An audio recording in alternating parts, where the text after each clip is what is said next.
Hi, good day to all of us. Happy weekend. This is Manay Myrna at 5.5. Another day, another vlog. And for today's vlog, magluluto tayo ng shrimp. This is for our late lunch. Ito ang lulutuin natin ngayon. So, i-clean muna natin ito. Anuhan dito ng mga ito na mga bungot, mga mustache, at then dito naman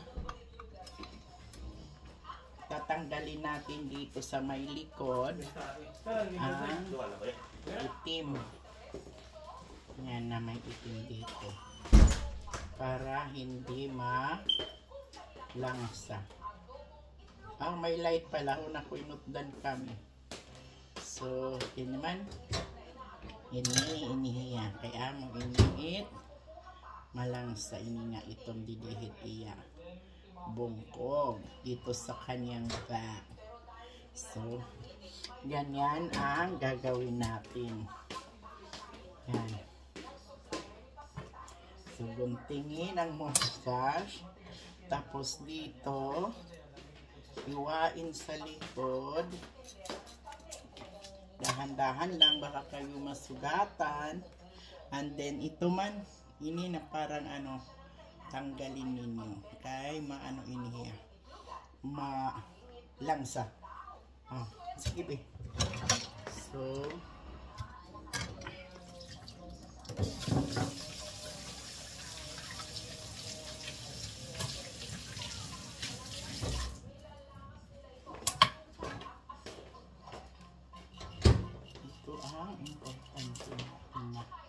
dahan-dahan lang kayo pag gagawa kayo ng ganito kay medyo yan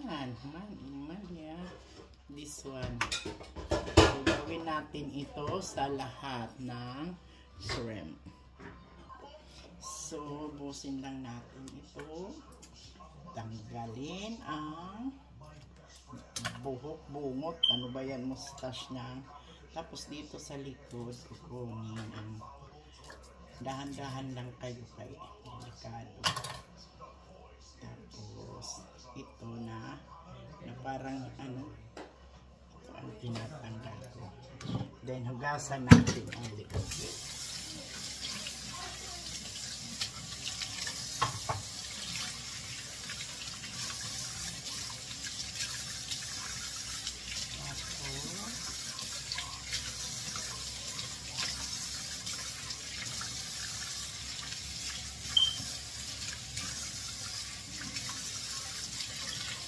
Pasensya na sa braso ng Mercedes. Hugasan.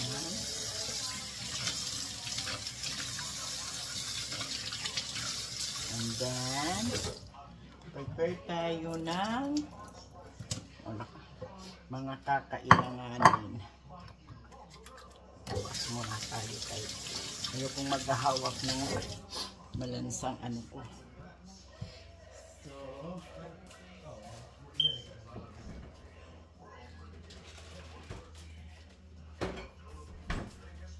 Itong kailangan natin, butter, of course, the garlic, at saka gumagamit ako ng oyster sauce, at pamienta. So, let's start. Cut the garlic. So, magpainit muna tayo ng butter. I-melt natin ito para magamit natin sa pag-ano ng bawang.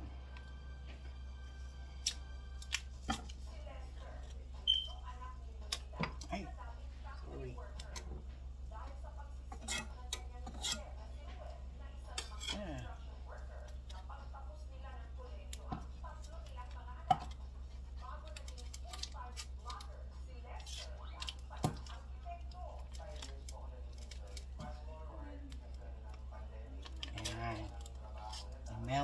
natin yan. Tapos, i-slice natin ang bawang ng maliliit. Maliitin natin.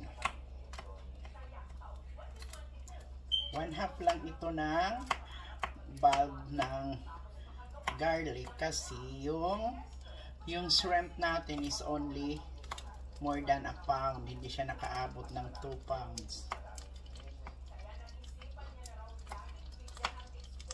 Yan.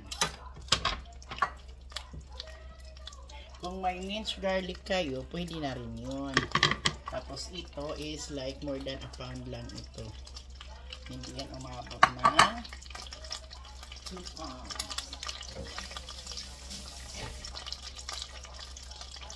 Tapos,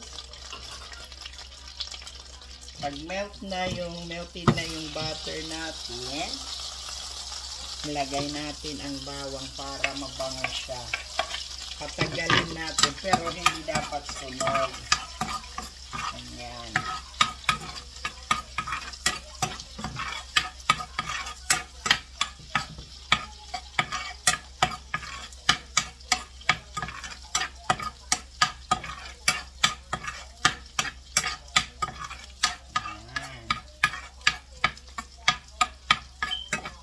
Pag maamoy muna ang garlic,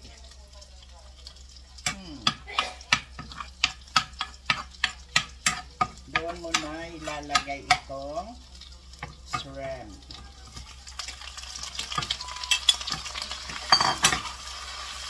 Huwag mong hintayin na masunog ang garlic kasi papait. Tama lang ganyan. Tapos, lagyan ng kunting pepper. Konting-konti lang. Tapos, asin. And then, imikos-mikos ulit. Parang maliit yung ginagamit kong kawali. Medyo ano siya. Pero okay lang. Importante na ano siya, na babaliktad. Para luto. Kasi hindi naman ito mabuti kung overcook kay makunat. Ang overcook at hindi pa luto, ganon ang makunat sila. Tapos kung lahat na ay nag-change na ng color, parang pula na, lagyan natin ng konting oyster sauce. The more oyster sauce, it's yummier. And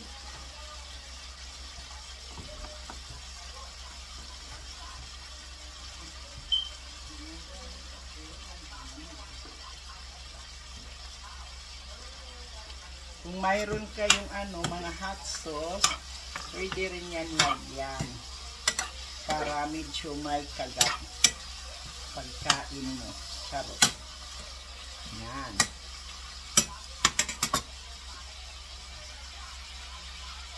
Kung walang hot sauce, pwede na rin itong crushed red pepper.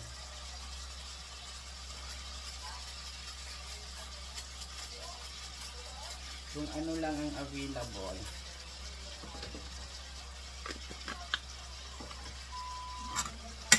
And then, yan. Kumusta po kayong lahat? Ayan na, malapit nang maluto. Ganyan. Kunting lang ito para hindi makunat. Madaling matanggal dyan sa niya. Ayan.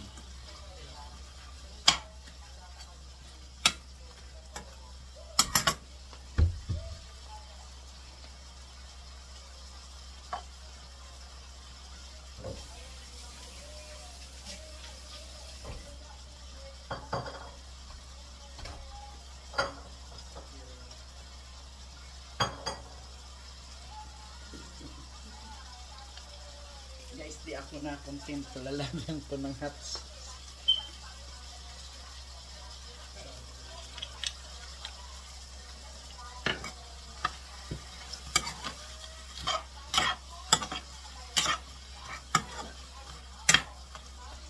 Tapos, kung hanguin mo na sa lalagyan, mag-ano ka dito, pampabango. Pero dapat, luto na, hahanguin mo na siya para hindi pumait.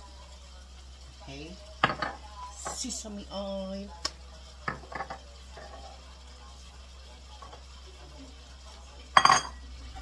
Tapos, ayan na. Ready to eat na. Luto ko lang ito ha. Hindi ko sinasabi na ito ang tamang buttered chicken. This is only my version, okay?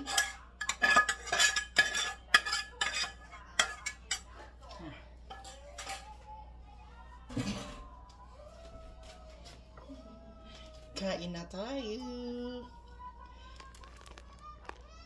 Thank you guys for watching my small vlog ng isang senior citizen na nandito sa Florida nakikibaka. Makontento lang tayo sa kung anong meron tayo sa ating hapag-kainan, sa ating dining table. Huwag tayong maghangad ng mas marami para palagi lang tayong happy.